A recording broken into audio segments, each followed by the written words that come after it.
everybody. My name is Michelle Moramachi, and this is a presentation for Zoology 141. I am going to be presenting the topic of comparing and contrasting the autonomic nervous system and the somatic nervous system. First off, the autonomic nervous system is a system that controls smooth and cardiac muscles and also glands. It's also known as the involuntary system. This means that we have no control over its movements. The somatic nervous system is a system that we control skeletal muscle movements. This is why this system is called the voluntary system. This brings me to my next section. 3 ways both systems are different.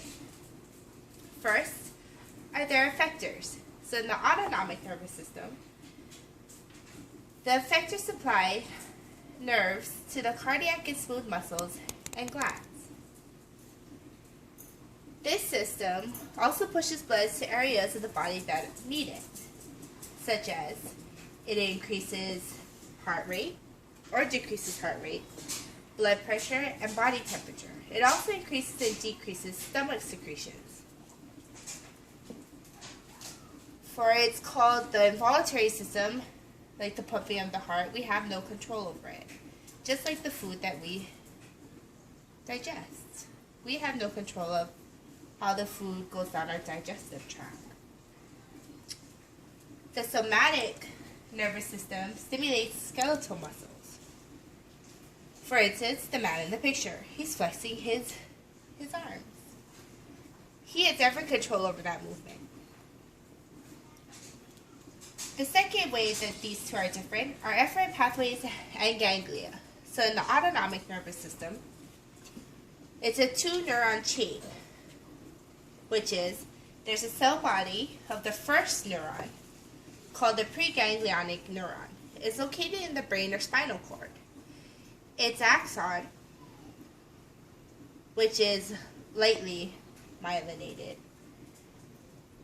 it connects to what is called the postganglionic neuron, which is the second neuron. The cell body of the second motor neuron is located outside of the CNS.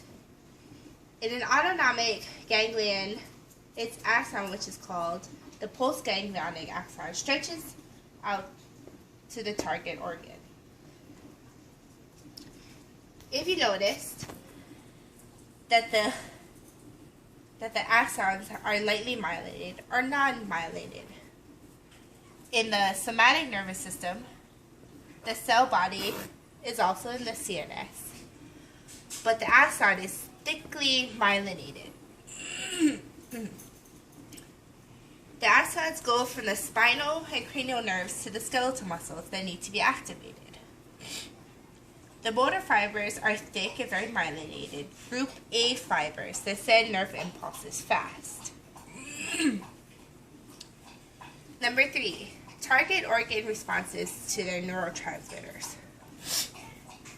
So in the autonomic nervous system,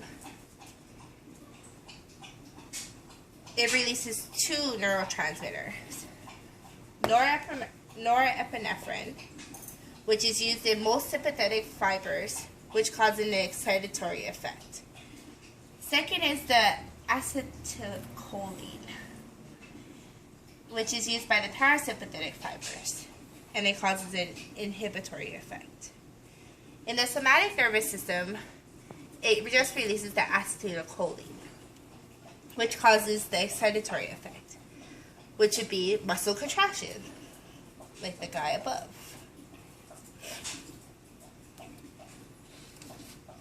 So it brings me to that when 2 systems work together, it leads the body back to homeostasis.